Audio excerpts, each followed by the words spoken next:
মিজান আজহারের পেছনে লাগিয়েছে, আমির হামজার পেছনে লাগিয়েছে, শায়েখ আহমদুল্লাহর পেছনে লাগিয়েছে। আরে ভাই, এই দেশের মূল শেকড় ইসলাম। আপনি যত চাই করেন পাল্টাতে পারবেন না। এই জন্য যত ষড়যন্ত্র করছেন সবই তো গেল। আনসার লাগিয়েছিল শেষ, রেকশা লাগিয়েছিল শেষ, যারে যারে লাগাচ্ছে সব যেহেতু দেখছে না হালে পানি নিচ্ছে না, এখন কি করি, হিন্দুদের লাগিয়েছে। হিন্দুরাও বুঝে গেছে, ওরা এখন জামাত ইসলামের আমির ডাক্তার শফিকুর রহমান সেদিন গায়েবান্ধা গিয়েছিল, হিন্দু পুরোহিত একজন ঠাকুর, সে বলছে না এই দেশে স্বাধীনতার পর থেকে বিশেষ করে আগস্টের 5 তারিখের পরে এই পর্যন্ত আমরা সবচাইতে নিরাপদে আছি। আমরা দল বিদল দেখতাম না, আল্লাহর কসম মানবতা যেখানেই ভুলণ্ঠিত আমরা সব এক হয়ে যেতাম। সারা পৃথিবী না, অন্তত বাংলাদেশে যারা বিভিন্ন কলকাঠির কারণে আলেমদেরকে ধ্বংস করে দিল, ইসলামকে আজ অনেক দূরে ফেলে দিয়েছে। এ আলেমদের জীবনেও ক্ষমতা হতো না, কারণ তাদেরও জানের ভয় আছে। কথা বলে না কেন? সূরা ফাতিহার আয়াতের আলোচনা শোনার জন্য, তাফসীর শোনার জন্য বসেছেন। এ ফাতিহার এটা 18 নম্বর আয়াত। এই আয়াতটা আমাদের জীবনে আছে নেই? এখনো পর্যন্ত জনাব এটিএম আজহারুল ইসলাম 17 বছর বিনা কারণে পড়ে আছে ছেলে। বলেন না, ওনার উপরে ফাঁসির আদেশ। আরে ভাই, ফাঁসি দিল কে? ওদের বানানো ট্রাইব্যুনাল, বানানো প্রসিকিউটর, বানানো বিচারপতি, বানানো সব কিছু বানানো, রায়ও বানানো, সাক্ষীও বানানো। আমি নিজে সাক্ষী না, আমার 3টা বছর কোন কারণে ওরা জেলে রাখে? কোনো কারণ না, এমনি। কারণ আমার বিরুদ্ধে যে মামলা দিয়েছিল কিছুদিন আগে, মামলা পুরা খারিজ হয়ে গেছে। বিচারপতি আমার মামলার ফাইল দেখে বলছে, কি দেখে বিচার করব, এর ভেতরে তো কোনো মাল নেই, যান সব খারিজ করে দিলাম। তার মানে আদালত কর্তৃক প্রমাণিত যে আমার কোনো দোষ পাইনি, আমি নির্দোষ। একটা নিরপরাধ নির্দোষ মানুষকে আপনি 3টা বছর তাও জেলে রাখেননি, ফাঁসির কন্ডেম জেলে রাখলেন। আমার মিনি আয়না ঘরেও রেখেছিলেন। এদেশের মানুষকে সব মরে গিয়েছিল। মাঝে মাঝে ভাবতাম ওই ভেতরে মাটির নিচে যে মানুষ কি দেশে আছে না সব কি মরে গেছে। অন্তত যারা এখানে দায়িত্ব পালন করে, 8 ঘন্টা ডিউটি করে, যে কঠোরতা এরা করে, মানুষ নামে এরাও কলঙ্ক। এরা বাইরে যে সংসার করে কি করে, যে দৃশ্য সারা রাত পিটাতো মানুষকে, সারা রাত পায়ের সাথে শিকল বাঁধা। আমার সাথে মুফতি ফখরুল ভাই ছিল, উনি মাঝে মাঝে আমারে বলতো, হামজা তোমার সাথে কি করে আমি জানি না, আমার এই পায়ের ভেতর দিয়ে হাত দিয়েছে, সামনে যে লোহার ব্যারিকেড আছে ওর সাথে হাত শিকল দিয়ে বেঁধে দিয়েছে। এই যে মানুষ শুয়ে থাকে, এটা যে কত বড় নিয়ামত এটা আমি জানি। দেখতাম জেলখানার ওই কন্ডেম সেলের ভেতরে আমার রুমে ছিল, 60 হয়ে পা ছেড়ে দিয়ে হাত ছেড়ে দিয়ে শুয়ে আছে। কি ভাই, আপনি এরকম মরা মানুষের মতো থাকে? চোখের পানি ফেলে দিয়ে বলতো, হামজা মানুষ যে শুয়ে থাকে এটা যে কত বড় নিয়ামত আমি টের পেয়েছি। 24 ঘন্টা এভাবে বাধা থাকতাম, 24 ঘন্টা। আরে 2 মিনিট 5 মিনিট 1 ঘন্টা না, বছরের পর বছর।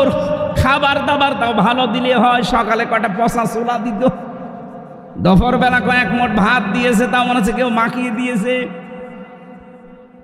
চুল দাড়ি গপ দেখলে মনে হবে জঙ্গল থেকে বেরিয়ে আসে, এত বড় বড় নখ হয়ে যায় এক একজনের। কেউ 2 বছর 5 বছর 7 বছর পড়ে আছে দুনিয়ায়, কেউ জানে না।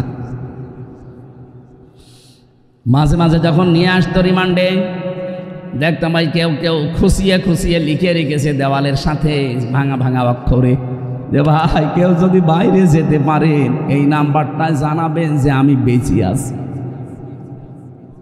এখনো পর্যন্ত আপনি জালেমের সাফাই গান বলে কি করেছে যে বুবুর পালিয়ে যাওয়া লাগলো, কি করেছে আপনার সাথে তো করেনি। আপনার বাবার সাথে যদি এরকম 14 বছর আয়না ঘরে রাখতো তখন টের পেতেন আপনি। পৃথিবীর ইতিহাস পাল্টিয়ে দিয়েছে। কি করেছে মানে, আমার 3 বছর এই জীবন শেষ করে দিয়েছে। আর যে লোকটা 14 বছর পড়ে আছে, ওইটা যদি আপনার বাবা হয়তো আপনি মরণের আগে মাফ করতে পারতেন। এখনো পর্যন্ত এই ফ্যাসিবাদদের সাথে গোপনে গোপনে অনেকে আতাত করে। আপনি কি মনে করছেন যে আমি সফল হতে পারবো? আল্লাহ নিজে ওদেরকে মামলা দেবে। ইন্নামাস সাবিলু আলাল্লাযিনা ইয়াজলিমুনা নাস, সূরা সূরা 25 নম্বর পারা 6 নম্বর পৃষ্ঠা 13 নম্বর লাইনের, এটা 42 নম্বর আয়াতের প্রথম অংশে আছে। আল্লাহ বলেন যারা জালেম এদের বিরুদ্ধে আমি আল্লাহ নিজে মামলা দেব। সুতরাং বাংলাদেশে যারা 15.5 বছরে জুলুম করেছেন, আপনি হামজার মামলার আসামি না, আপনি সরাসরি আল্লাহর মামলার আসামি। বলেন তো, আল্লাহ নিজে বিচারপতি, নিজে মামলা দায়ের করবে, আপনাকে কোন বাবা বাঁচাবে বলেন? আর আপনি এখন তাদের পক্ষ নিয়ে কথা বলেন।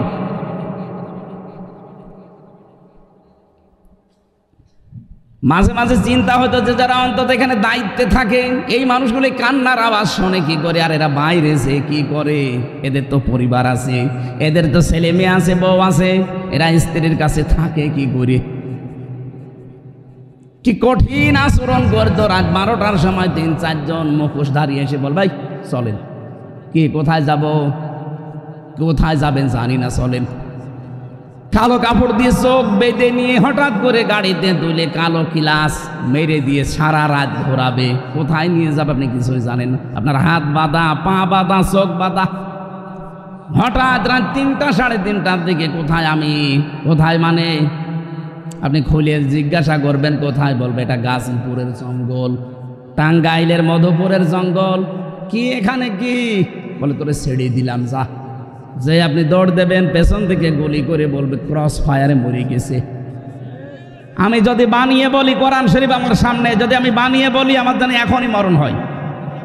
ওই যে পুলিশরা দাঁড়িয়ে আছে, এরা হয়তো না, এদের অন্তত যারা ছিল জিজ্ঞাসা করেন এইরকম আচরণ করেছে কিনা। বিশেষ করে আগস্টের 5 তারিখের আগ পর্যন্ত বাংলাদেশের প্রশাসন যা করেছে, এমনি মানুষ আপনাদের উপরে এখনো রাগ হয়ে আছে। সবাই না, 100 জনের অন্তত 30 জন তো ওইরকম যারও সন্তান ছিল। এরা কিন্তু এখনো বিভিন্ন জায়গায় বসে আছে, অনেকে হয়তো পালিয়ে আছে, একজনকেও যেন ক্ষমা করা না হয়। কত সম্মানের জায়গায় ছিল তারা, ওদের আচরণের কারণে পুলিশ দেখলে মানুষ এখন ঘৃণা করে না। আমরা চাই যে মানুষগুলো অন্তত এই 15.5 বছরে এই নিরীহ মানুষদেরকে রিমান্ডের নামে যা করেছে ভাষায় বলার মতন, আমার তো অল্প, এ কিছুই না। আরো আমি যাদের সাথে ছিলাম ওদের নখগুলো দেখি একটাও নেই, পায়ের নখ, হাতের নখ সব কিনে ফেলিস, চোখের এই ভরু নেই, পায়ের নিচে এত পিটানো পিটিয়েছে চোখে আর দেখে না। আপনাকে একাধারে যদি এখন 10 মিনিট পায়ের নিচে পিটানো হয় লোহার মুগুর দিয়ে, আপনি একটু পরে অন্ধকার দেখবেন, কারণ মায়ের জায়গা ওরা ট্রেনিং নিয়েছে, জানে যে কোথায় মারলে কোথায় কি হয়।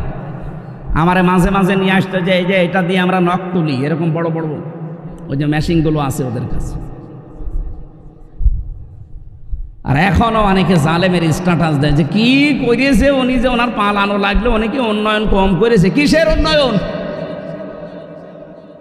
42,000 কোটি টাকা প্রতি বছরে বছরে পাচার হয়েছে এই দেশ থেকে। পদ্মা সেতু বানিয়ে উনি বিশাল কিছু নাই, পদ্মা সেতু যে খরচ করেছেন 4টা পদ্মা সেতু বানানো যেত। দেশটা ফোকলা করে গেলেন। যাওয়ার সময় 14টা ব্রিফকেস নিয়ে গেছি, 14টা, আমার দেশের পত্রিকার রিপোর্ট। এই কথা বলছেন এখন? 14টা ব্রিফকেসের সব তো মাটি ছিল আর ছাই ছিল নাকি? পাইলটকে বলছে ওই তাড়াতাড়ি এগুলো তুলে নাও, কারোর সাথে কোনো কথা বলেনি, শুধু সুইটকেস উঠেছে কিনা, হ্যাঁ উঠেছে চলো। একটু কাওয়া কাকুর সাথেও বলতে পারলেন না যে কাওয়া আমি চলে যাচ্ছি। আমার সাথে তো বলতে পারতো যে 3 বছর জেল খাটালাম, হামজা চলে গেলাম, দোয়া করো, কিছুই বলেনি শয়তান। এখন সে ওখান থেকে খালি উস্কানি দেয়, আর উস্কানিতে অনেকে পা দেয়, দিয়ে পেছনে লাল হয়। গোপালগঞ্জের ওরা পা দিয়েছিল না উস্কানিতে, কি লাল হয়েছিল দেখেছেন?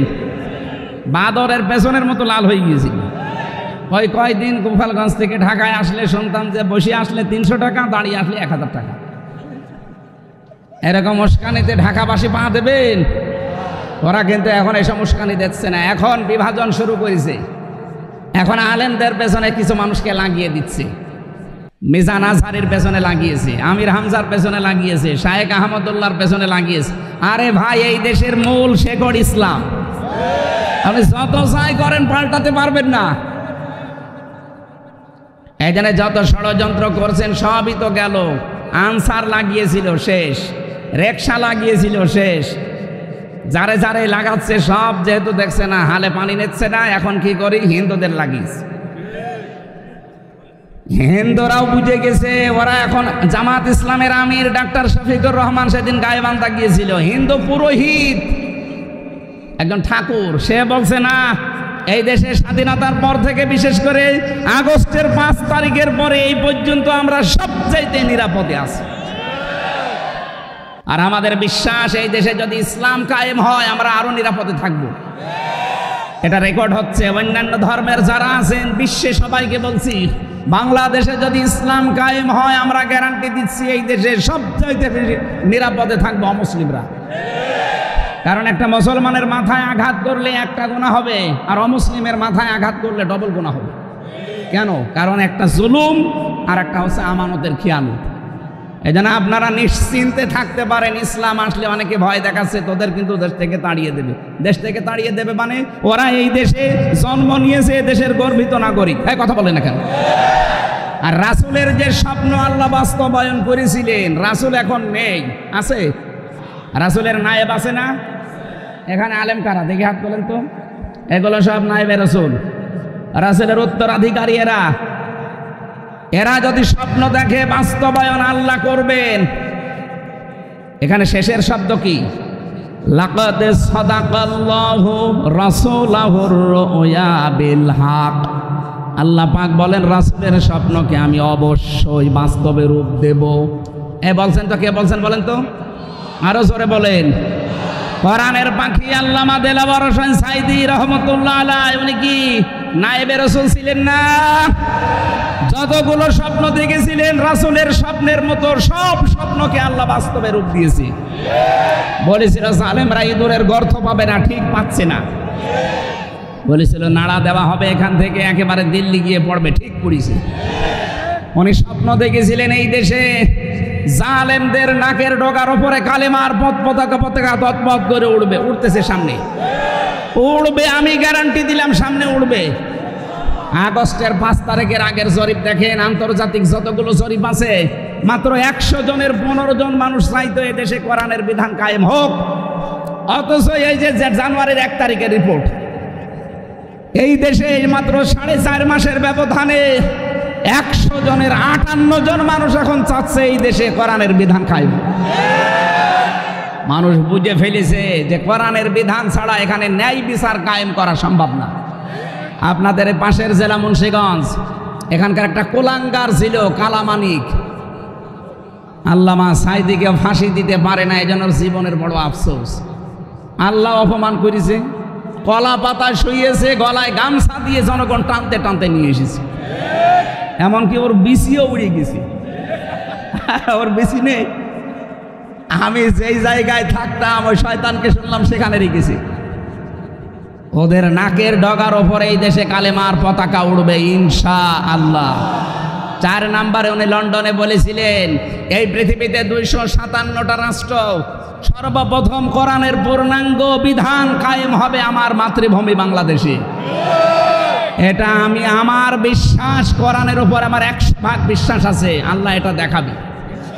কেন দেখাবে? সূরা কসস 6 নম্বর আয়াতে আমি পেয়েছি, অনুমাক্কিনা লাহুম ফিল আরদ। আল্লাহ পাক বলেন মুসা নবীর দলকে ফেরাউন কোণঠাসা করে রেখেছিল, আমি তাদেরকে জমিনের শাসন ক্ষমতা দিয়েছি। অনরিয়া ফিরাউনা ওয়া হামানা ওয়া জুনুদাহুমা মিনহুম মা কানু ইয়াহতারুন। আমি ফেরাউনকে, হামানকে আর ওদের সৈন্যবাহিনীকে, দলীয় লোককে আমি দেখাতে চাই সবচাইতে বেশি ভয় তারা যাদেরকে করত তাদেরকে আমি জমিনের শাসন ক্ষমতা দিয়ে দেখালাম। এই 53-54 বছরে যাদেরকে কোণঠাসা করে রেখেছিলেন ইসলামী আন্দোলনকে, আল্লাহ যেন তাদেরকে জনগণের দায়িত্ব দেওয়ার জন্য সিদ্ধান্ত নিয়ে ফেলেছেন। এখানে ষড়যন্ত্র যত করবেন আপনি তত পচবেন। হ্যাঁ, কথা বলে না কেন? রাসূলের স্বপ্ন যদি আল্লাহ বাস্তবে রূপ দিতে পারে, নায়েবে রাসূলদের স্বপ্ন আল্লাহ বাস্তবে রূপ দিতে পারে না? কোরআনের পাখির সবগুলো স্বপ্ন আল্লাহ বাস্তবে রূপ দিয়েছে। এখন সামনে একটা বাকি আছে, এইটা বাকি আছে যে বাংলাদেশে পূর্ণাঙ্গ ইসলাম কায়েম হবে। উনি দেখে যেতে পারেননি, কিন্তু নায়েবে রাসূল ওনার এখনো আছে না, এরা দেখবে ইনশাআল্লাহ। মা বোন যারা এসেছেন, সম্মানিতা মা বোনদেরকে পারিবারিক জীবন নিয়ে আমি বই লিখেছি জেলখানার ভেতরে, কারণ ওখানে 100 জনের প্রায় 60 জন মানুষ জেল খাটছে মেয়েদের কারণে। এখন যে জল্লাদ আছে ইলিয়াস, শাহজাহানের পরে, এই লোকটা বউ মারার মার্ডার মামলা, বউকে একদিন একটু চড় দিয়েছিল সংশোধন করার জন্য, ও ছাতা মরে গেছে। মানে একটা চড় দিয়েছে, হয়তো জায়গা মতো লেগেছে, মরে গেছে।